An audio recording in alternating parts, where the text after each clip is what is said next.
Hai guys, saya akan memberikan sedikit ulasan mengenai sebuah organisasi kerjasama internasional yaitu ASEAN.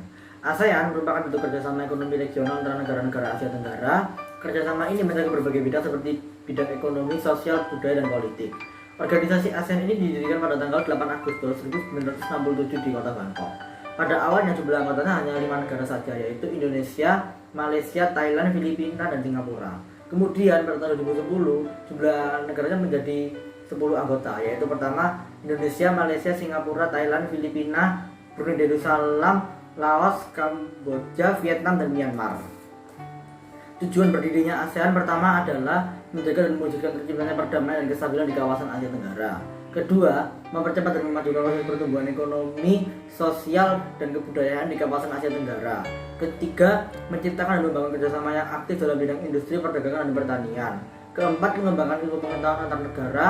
Kelima, saling memberi bantuan di bidang pendidikan, komunikasi, teknologi, dan kesehatan. Kemudian pada tahun 1992 disepakati pembentukan AFTA merupakan kepanjangan dari ASEAN Free Trade Area yang merupakan kesepakatan perdagangan bebas antar negara yang tergabung dalam ASEAN. Tujuan berdirinya AFTA pertama adalah meningkatkan kerjasama ekonomi negara-negara anggota ASEAN agar tercipta pertumbuhan ekonomi yang merata dan berkesinambungan. Kedua, meningkatkan investasi dalam kegiatan produksi dan jasa antar negara ASEAN. Ketiga, meningkatkan produksi dan jumlah ekspor setiap negara anggota ASEAN.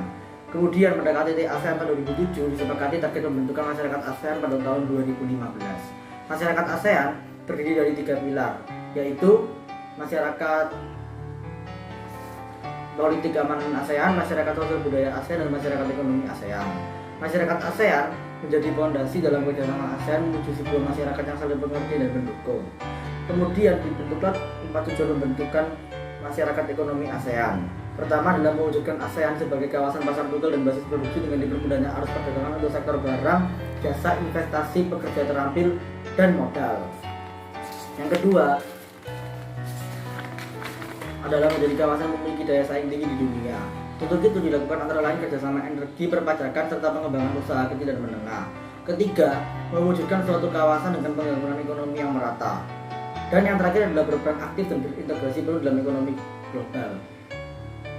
Kemudian, adapun pembentukan MEA memberikan sejumlah peluang bagi Indonesia. Pertama, sebagai negara ASEAN dengan wilayah terluas dan penduduk terbanyak, Indonesia dapat menjadi negara dengan ekonomi yang produktif dan dinamis. Kedua, Indonesia dapat menjadi tujuan investasi bagi negara-negara ASEAN.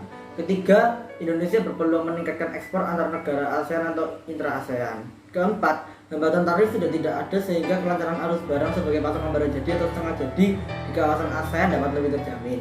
Dan yang terakhir adalah Indonesia memiliki bonus demografi, yaitu jumlah penduduk usia produktif yang besar, sekitar 70% dari penduduk pada tahun 2020. Sekian sedikit ulasan singkat saya mengenai ASEAN. Terima kasih.